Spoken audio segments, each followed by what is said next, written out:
All right, this week for our lead topic, we have had some interesting developments, and I feel like we need to rewind because it's all just blown up in everybody's faces here. So, we talked a couple of weeks ago about the big, beautiful bill. Will you scroll down on the side there so I can see my mic levels? The big, beautiful bill that Donald Trump and the House Republicans were pushing through Congress, and it passed, and it gave us a bunch of tax cuts. And if you remember, I came on the air and I said, hey, I really support these tax cuts. I think people need a break. I think we need to make the Trump tax cuts permanent because we can't afford. I don't know how about. I don't feel like most of you listening to this show, or most people in the country for that matter, let me know if I'm wrong, can afford to have their taxes raised 3.5%, which is what will happen next year if we don't codify the Trump tax cuts permanently. So I felt like that was important. I felt that some of the cuts it made were important, but I also said, hey, we're raising the debt ceiling by $5 trillion if we're going to pass this. And we're not cutting spending. You've got these Doge cuts, which a lot of us voted for. A lot of us, when we heard the idea that Elon Musk and Vivek Ramaswamy were going to, form this different department in the government where they were going to go through the waste and they were going to recommend that the president cut it. That was a big selling point to a lot of people that were, such as libertarians and independents that were maybe a little hesitant to vote for Trump otherwise. And so everyone supported it. Your base supported it. Everyone wanted the cuts, right? Nobody wants wasteful spending.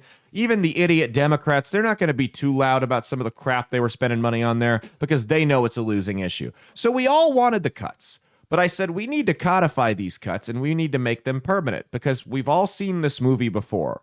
You pass the tax cut, which is good, and then all of a sudden you tell us after the tax cut gets passed, then we'll get to the spending cuts later, and the spending cuts never come. You kick the can down the road and you just forget about it, right?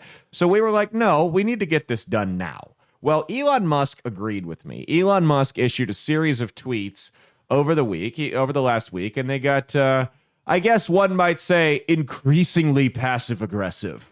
You can pull up the first one here. We got a whole bunch of tweets there.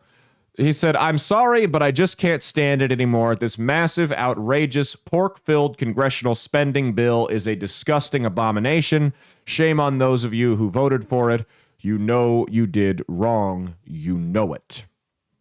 So he tweets that, and this was after a series of other tweets. We're not going to show all of them here, but you can go to his account and look on X.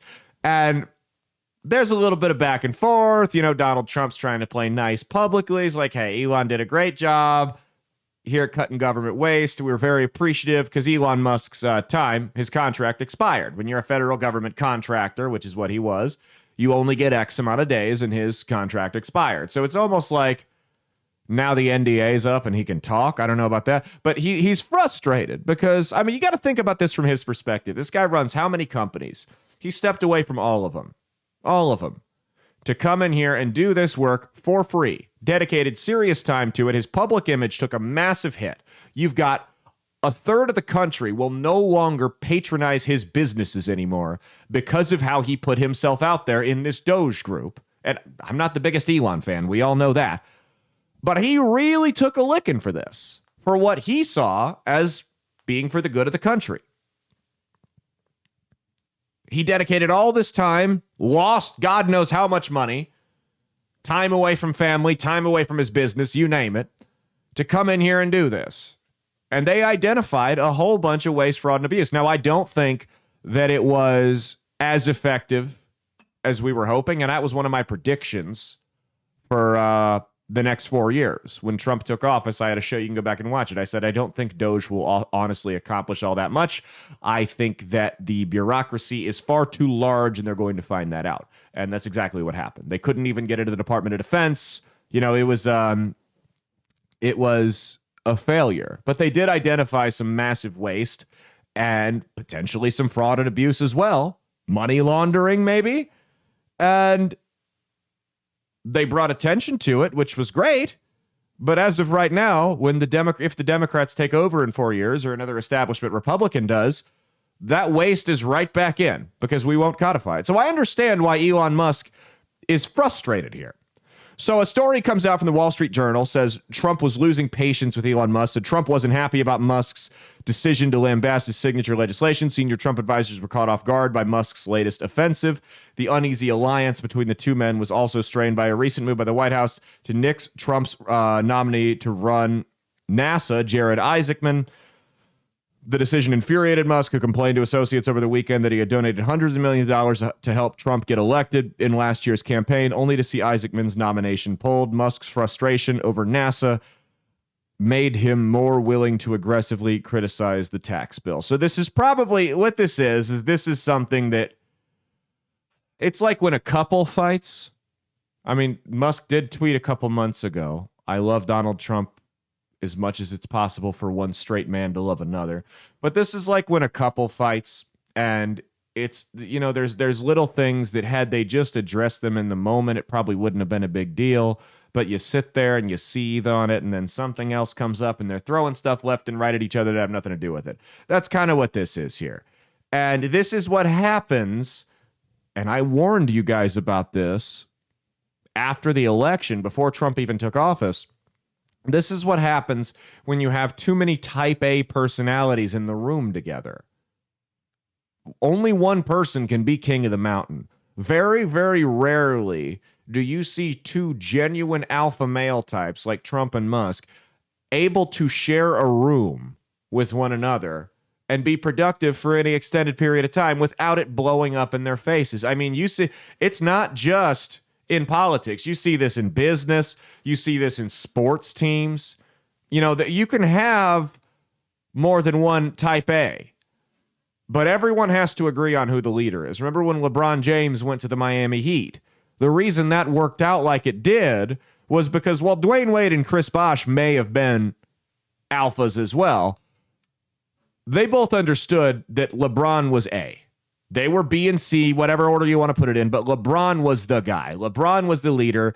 That's why that worked. When Randy Moss went to New England, he understood, at least for a short period of time, that Tom Brady was the guy. There was a pecking order. The problem is Elon Musk is the richest man in the world. He's not used to answering to anyone. He's used to having the final say, being the judge, jury, and executioner. That's not how it worked. Donald Trump is the same way. Donald Trump doesn't answer to anybody. He's certainly not going to answer to Elon Musk. So Elon feels that Trump owes him. Trump feels that he didn't need Elon, and they've been going back and forth all week. So go ahead and pull the second tweet up here. This one right here. It says, "Call your senator, call your congressman. Bankrupting America is not okay. Kill the bill." That was Elon Musk as well. So Mike Johnson, the Speaker of the House, comes out and he says, and I quote, "We worked on the bill for almost 14 months. You can't go back to the drawing board, and we shouldn't. I know it's not perfect by some people's estimations, but you cannot make perfect the enemy of the very, very, very good." I don't think I would call this very, very, very good. I don't think I would call adding $50 trillion over the next 20 years to the national debt very, very, very good. I covered this ad nauseum a couple weeks ago. I don't think you should cut the income until you cut the spending. If you've got a second job that you just fucking hate, and you hate working at that job, and you hate having extended time away from your family or whatever the case may be, and you want to quit it, you can't quit that job until you're at a point where financially you're going to be okay. So maybe you stop going out to eat, maybe you pay your credit cards off, whatever the case may be. You can't cut the income until you cut the spending. I think this is elementary math. It's very, very simple. Some of you that are cheerleading cutting the spending and cutting the taxes and not cutting the spending, I'm very concerned about how you run your personal budgets at home. I feel like you guys are drowning in debt right now if you apply this same logic to the way you run your money. I also don't believe that this took 14 months for them to write this shit. I really don't. How do you write this? I mean, you guys, again, you're supposedly these fiscally conservative Republicans, right? You know, the adults are back there or whatever. And just, oopsies, we forgot to cut the budget. We're going to rack up like another 20 trillion in debt. Our bad. That's the problem, is a lot of these guys won't be alive, or they'll be in nursing homes when it's actually time to pay the piper on this shit. We can't just keep on racking up the debt forever. I mean, we spend trillions of dollars a year just paying the interest on the national debt. We're not even paying the principal down on the national debt. We're treading water trying to pay the interest down. You want to know why they're not going to cut the budget, though? You don't know why these supposed fiscal conservatives can't get together and pass some type of referendum to actually cut the spending that they complain about every 2 years when it's an election season? It's the same reason Wile E. Coyote never catches the Roadrunner. It's the same reason the doctors never cure cancer. It's the same reason Tom never kills Jerry. Because when that happens, the show's over. When those doctors cure cancer, the money flow stops. The same reason the Democrats wouldn't codify Roe versus Wade after the Supreme Court repealed it. Would have been the most popular thing they could have done among their base, and they didn't do it. Because the second they do that, the boogeyman's gone. There's nothing to fundraise against. There's nothing to campaign against. You have to actually run on issues. And a lot of these House Republicans, these establishment hacks, they don't have principles. They don't have issues. Their stances are the status quo. Keep things the same. Don't rattle the boat. That's all they do. So the second they actually cut the spending, they can't go on TV every 2 years or the radio or send you an abomination amount of mail talking about how the Washington elites are spending us into it. They can't do that. The second that the cuts actually come, they have nothing to campaign on. So they don't want that. This is the same old shit from Republicans. All talk, no action. Great at pointing out problems, refuse to offer solutions, even when the solution is being presented right in front of them. Even when we, the people, know the solution. Normally, we elect people, or not normally, but sometimes we got to admit we elect people because we don't necessarily know how to get ourselves out of a situation, and we trust those people's judgment, and we think they're smart enough or they have the know-how to get us out of it. This isn't the case. We're saying, hey, stop wasting our money. And they're like, I don't know what to do. I don't know. Gee, what do you want? No tax on tips? No, we want you to stop wasting our money. You know the $20 million we sent for a LGBTQ Sesame Street in Iraq? Let's permanently ban that so we can't do that again. Oh, gee, I don't know. Let's talk about transgenders some more. No, cut the fucking spending. This is the shit we're doing. We deal with this every 2 years. Every 2 years we deal with this crap. We got more tweets. Pull this next one from Elon up here. Elon says, interest payments already consume 25% of all government revenue. If the massive deficit spending continues, there will only be money for interest payments and nothing else. No Social Security, no medical, no defense, nothing. And he's right. He's 100% right. The U.S. national debt is rapidly encroaching on $40 trillion. $40 trillion. They want to more than double that under this bill. I don't understand why and some of you are just so simple-minded the way you oversimplify this issue. Oh, Caleb's criticizing the big, beautiful bill. He's gone liberal. No, I haven't gone liberal. It's the opposite. Do I need to pull up the definition of conservative versus liberal for you? I'm the opposite of a liberal. I don't want to spend. I would love to see a tax cut, but not without a decrease in spending. I don't know how else to put it to you guys. I don't know how else to frame how I feel about this issue. At this point, if you sat here and listened to my last 12-minute diatribe and genuinely believe in your heart of hearts that I am a liberal based off of what I said, you're either being intentionally obtuse because you don't have an argument to counter it with, or you're fucking retarded. You're just a moron. It's one or the other. I'm kind of retarded. Not kind of, very retarded. It's not liberal to say, hey, let's cut the spending. At least not where I'm from. There seems to be this movement that's hijacking the conservative movement that doesn't care about those things. They want to be no different than the Democrats. I don't know. So Trump tweets this. in a response to Elizabeth Warren, who says we need to just totally abolish you can pull it up. Elizabeth Warren says we need to totally abolish the lunatic socialist Democrat, Elizabeth Warren. Yes, that Elizabeth Warren says we need to abolish the debt ceiling so the government can just never stop spending money. So we can just go into crippling amounts of debt and say, fuck it. Except there ain't no bankruptcy for the U.S. government. Trump says, I'm very pleased to announce that after all of these years, I agree with Senator Elizabeth Warren on something. The debt limit should be entirely scrapped to prevent an economic catastrophe. It is too devastating to be put in the hands of political people that may want to use it despite the horrendous effect it could have on our country and indirectly even the world. As to Senator Warren's second statement on the $4 trillion, I like that also, but it would have to be done over a period of time as short as possible. Let's get together, Republican and Democrat, and do this. This is the wrong direction. Those of you who voted for Donald Trump, like myself, due to his pride, he's done a lot of things I like. We'll talk about those later.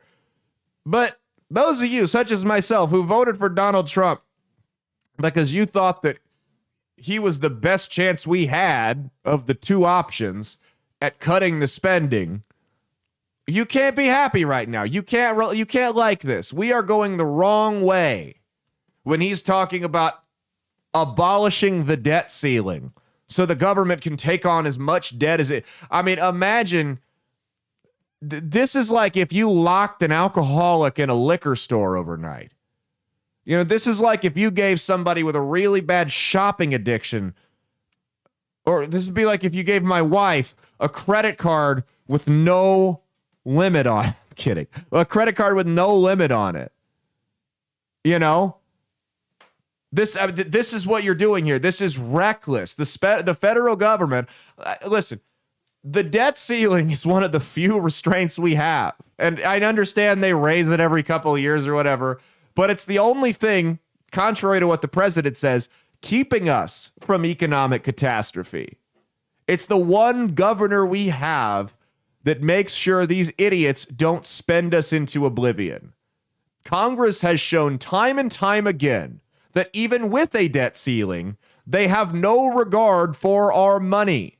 I don't know why we think it would be any different, or any better for that matter, if we remove the debt ceiling altogether. I mean, what kind of fool thinks that way? Seriously. Seriously, you couldn't do that with anything else.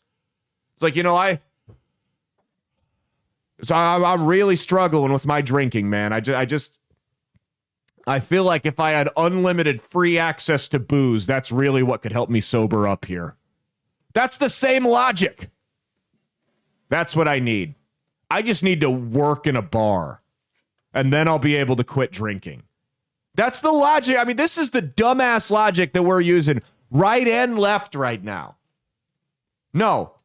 What will cause an economic catastrophe is not us refusing to extend the debt ceiling. What will cause an economic catastrophe is us continuing to dig ourselves into debt, us strapping our children and grandchildren with this burden. That is what will cause the economic catastrophe, because here's what's going to happen. The Federal Reserve is not going to lower the interest rates to the degree that a lot of people want to see it if the United States government continues to rack this debt up. There's your problem. You think it's tough to own a house now? I hate to break it to you guys, but if they keep spending like this, that 6% interest is going to be as good as it gets for a long time. We're going to be stuck like this.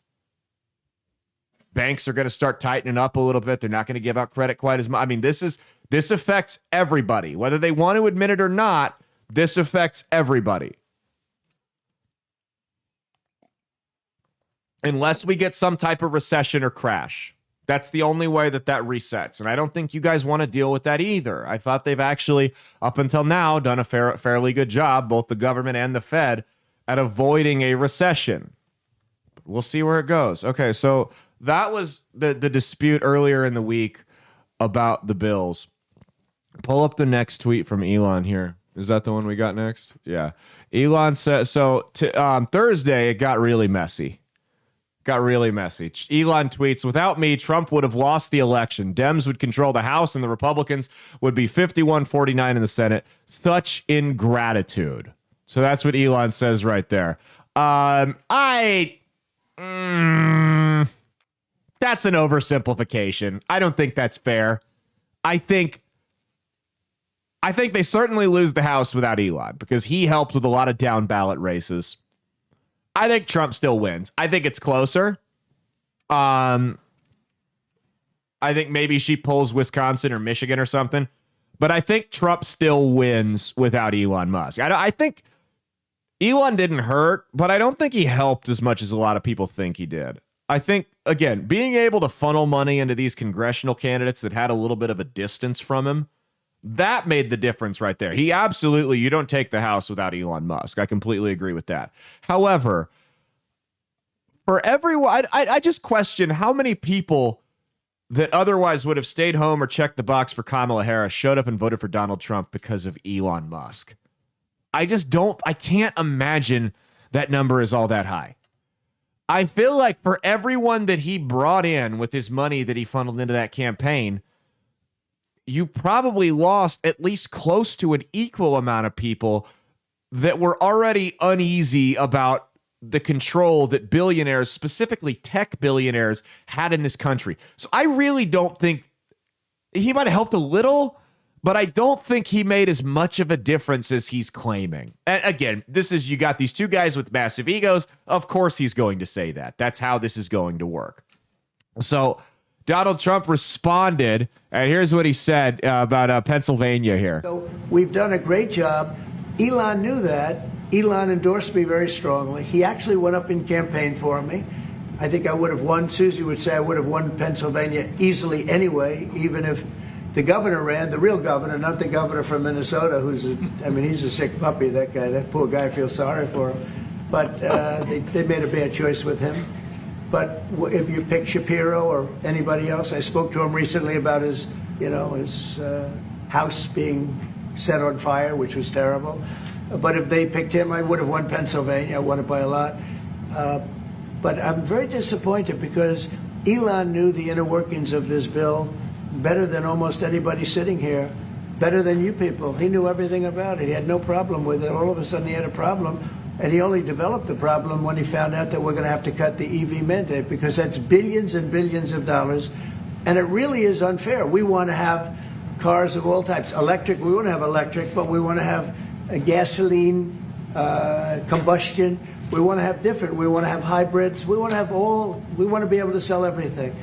And when that was cut, and Congress wanted to cut it, he became a little bit different, and I can understand that. But he knew every aspect of this bill. He knew it better than almost anybody, and he never had a problem until right after he left. And if you saw the statements he made about me, which I'm sure you can get very easily, it's very fresh on tape. He said the most beautiful things about me. And he hasn't said bad about me personally, but I'm sure that'll be next. But I'm very disappointed in Elon. I've helped Elon a lot.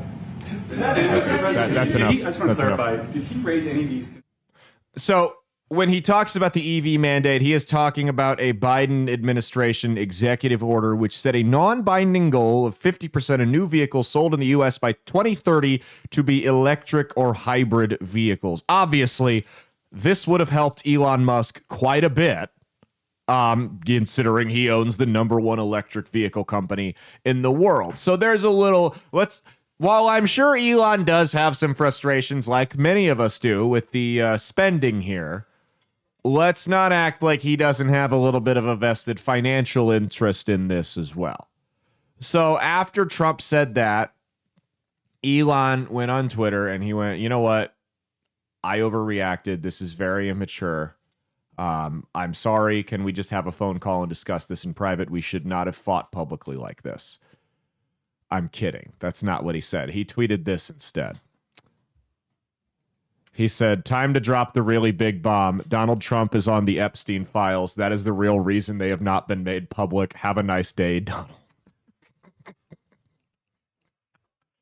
This is like when a guy and a girl go through a nasty breakup and she's just out saying wild shit that's not even true. Like, he's still uncircumcised. He likes to be pegged. Just wild shit.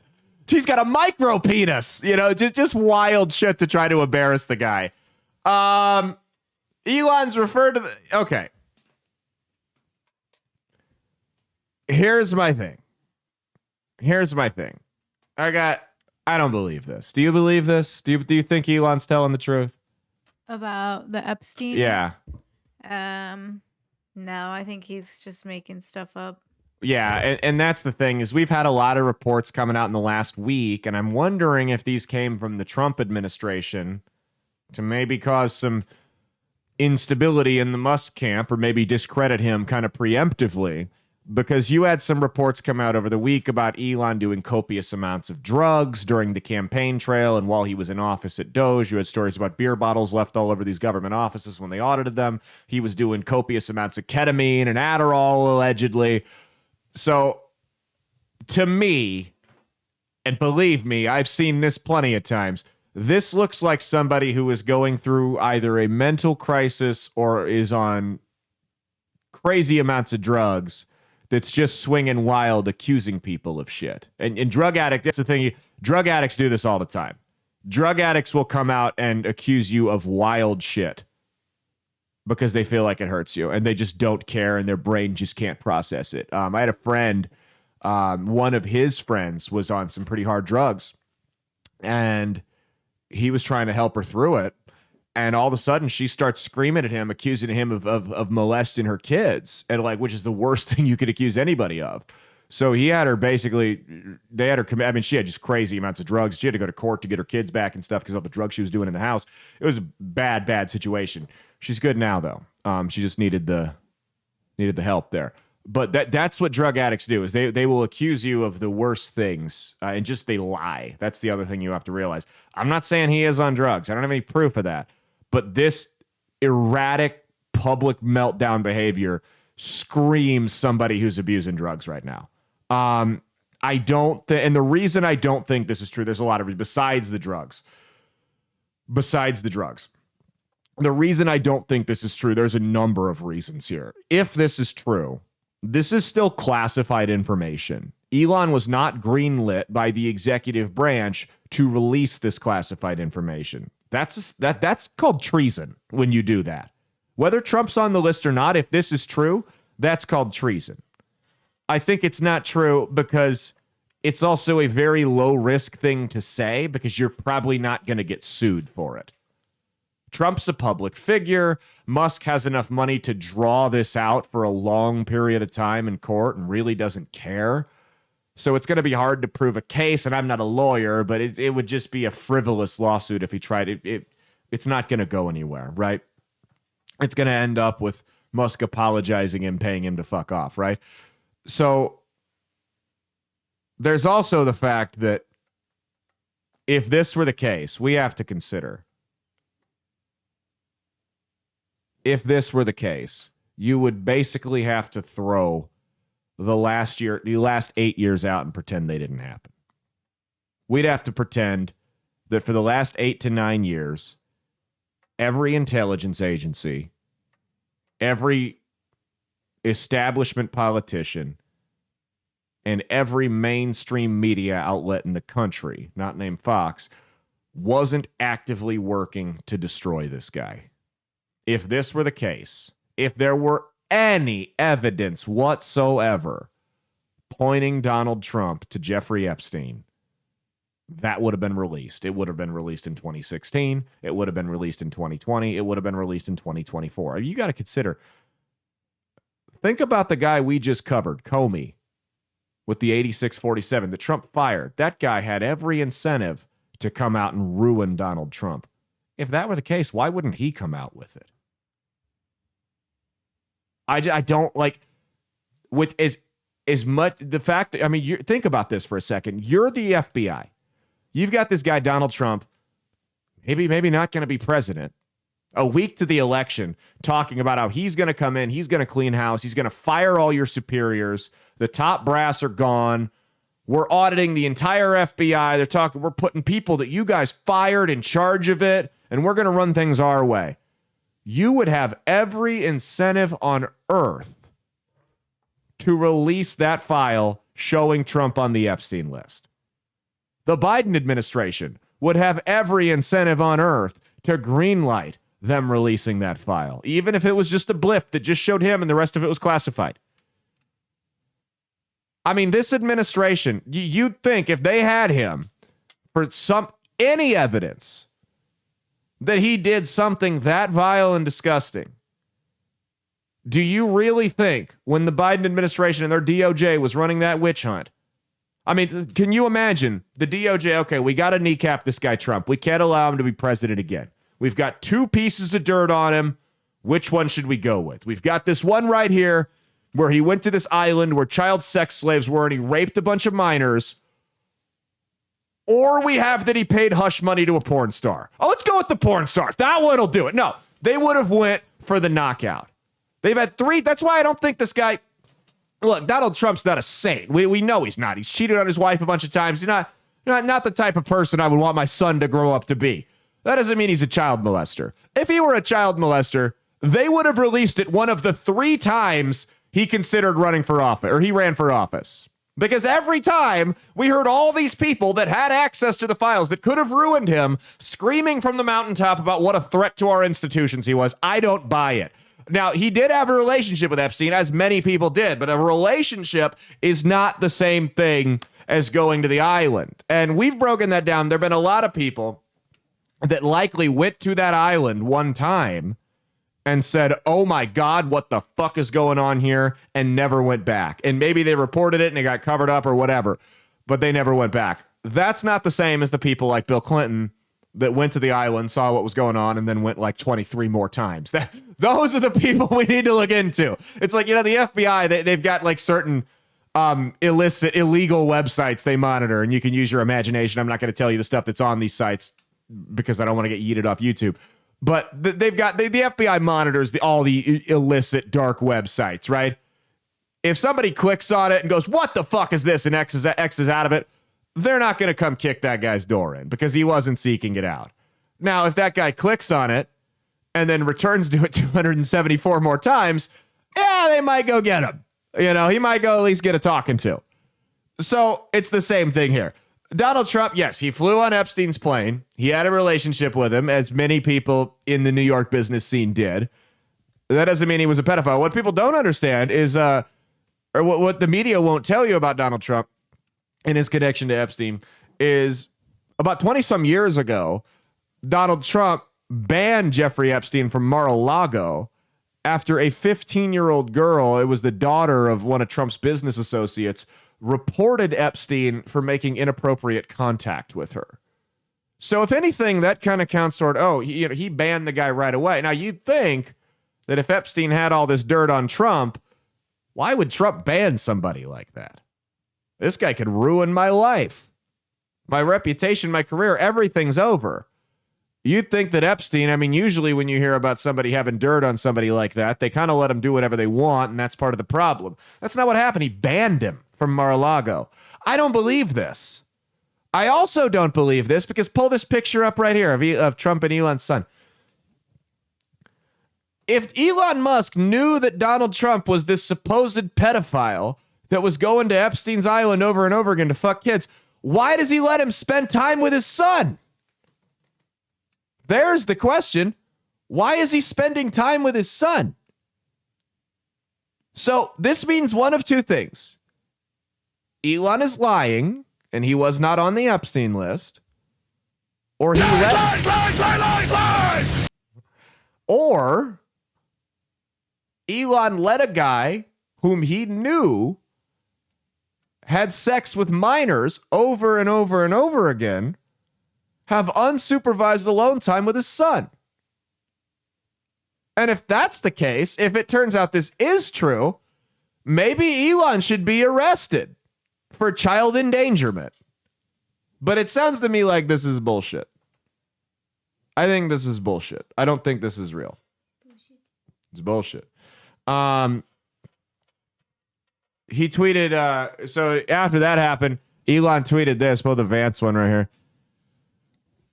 Someone said, President versus Elon, who wins? My money's on Elon. Trump should be impeached and JD Vance should replace him. Elon Musk says yes. I don't think JD Vance wants to be involved in any of this. I imagine JD Vance is just sitting there like the kid watching the 2 drunk parents throw beer bottles at each other right now.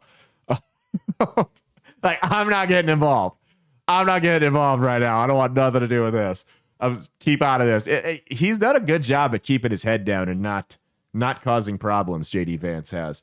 So Elon also said Trump has 3.5 years left as president, but I will be around for 40 plus years.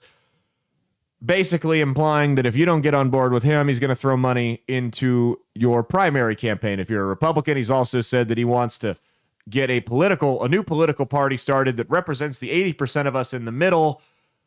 I don't know how well that's going to work out for him, but I guess best of luck. Mia, would you join Elon Musk's political party? I would. Yeah? Yeah. The autism party? Yeah, definitely. What's their You are autism. what's their logo? Is like just some weird kid holding a Nintendo Switch. It's the Republican, the elephants and the donkeys. It's Elon Musk. I mean, I can't imagine. I can see him throwing a lot of money at something like that. I can't imagine that going too well. I mean, it's like I said, I think Elon himself underestimates how many people, specifically the average person, that are terrified of these technocrats, of these tech billionaires. The problem is they're on both sides of the aisle. So it's not like, oh, if you vote for the Democrats, you'll just get rid of the tech guys. No, there's not really any way to get rid of the tech guys. It's just people made the decision that, well, if I'm going to live in a techno-fascist society, I'd rather it be one that supports my social views than the other one. That's pretty much what it was. Elon Musk, whether he likes it or not, his entire party, if he formed one, would be centered around a technocracy. There's no way to get that stench off of him. And I just don't see that being all that successful. Maybe they win a couple dog catcher races.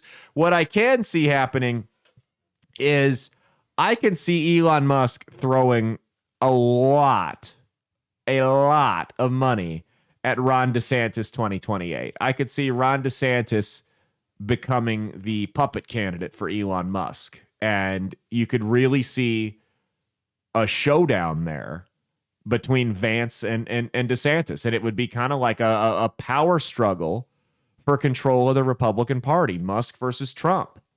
Trump's influence versus Musk's money. Who wins? And they'd both be like little puppets. It'd be like Pokemon. You know, you throw the Pokeball out and the other one throws instead of just fighting like men, you throw the Pokeball and you let your little freak anime cartoon fight.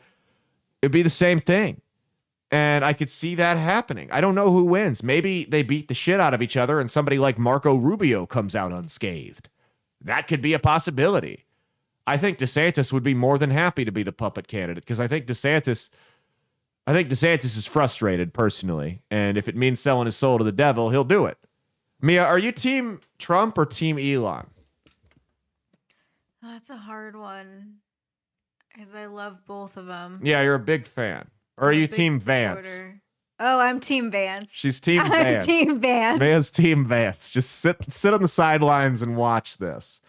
I want Jerry Springer involved at this point. I think that's the only way we solve this. Put them both on Dr. Phil. He'll get to the bottom of it. That would be the greatest episode of Dr. Phil in the history, in television history. It would be that would get more views than the Super Bowl if you had Trump and Elon on Dr. Phil arguing back and forth, and then when they have like the kid that's pissed off at the parent or vice versa on Dr. Phil, sometimes they'll bring like their siblings up. They'll bring JD Vance. I just want you guys to get along like you used to. It would be great television. Great television. Now, Steve Bannon went on his show and said that we need to deport Elon and the federal government should seize SpaceX before midnight. Look, Bannon has never liked Elon, but Bannon's rhetoric borders, and this is not a word I use lightly. Bannon's rhetoric, my problem with him, often borders on actual fascism. No, I don't think that because the government or because the president had a public spout with the CEO of a company, the president should just be able to go in and nationalize that guy's company. That is a very, very slippery slope. I don't know if Steve Bannon actually believes that. I don't think Elon Musk should be deported because we don't like what he said. Okay? I think that's, but on the flip side, if you are, this has gone viral on Google. This search is blown up because Democrats are now calling for the Epstein files to be released. It's great. Now they want them released, right? Pull this image up here, this Google search for bumper stickers. None at the bottom there. It's the last one. How to remove a sticker from a car has blown up because all these people that were driving Teslas had the stickers that's on their car that said, I'm not an Elon fan. I bought it before he went conservative, blah, blah, blah. Now they want to take it off because they're pro Elon Musk because these people are just so incapable of original thought. They want that. All of a sudden they care about the Epstein files. They want them released. Trust me, if you're a Democrat, something tells me you don't want the Epstein files released because a lot of your heroes are going to come crashing down again. If they had anything on Trump, we would have known about it by now. Here's the thing, though. If you're Donald Trump and you want to shut this Epstein thing down, that's real easy for you to do because you got these two guys at the FBI that are going around on the press tour talking about Epstein, right? And they got all this information on Epstein and it's all coming soon. You can just release the lists. You can release the flight logs. You can release everything you know and put this to bed. So I would call Kash Patel and Dan Bongino up and say, hey guys, let's do this. Now, maybe this was Elon in his drug-addled mind trying to force Trump's hand into releasing this list and getting Democrat support for it. Maybe they did get the Epstein list and they realized that Israel had some type of connection to it, or they realized that it was a national security asset that the U.S. was using to blackmail business owners and politicians around the world. And they're like, oh, we can't release this. And that pissed Elon off. And he's like, okay, cool. I'll just say Trump was on it, get him to release it to show he wasn't, and then we'll see who was on it. Maybe that's what it was. Trump would be the person to release all of this information just to prove that Out of spite? on it. Yeah. 100% out of spite. Like release like all the information of like the girls' names and Oh, yeah. everything like that. Just put it out now. I don't care what's classified. I don't want anything omitted. Anything. Social security numbers, home addresses, everything. That would be him. Anyway, that's been our lead topic. Stay tuned. We got a whole bunch more to talk about. Like I said, we're not going to get to all of it, but we will get to some of it, and that's the important part.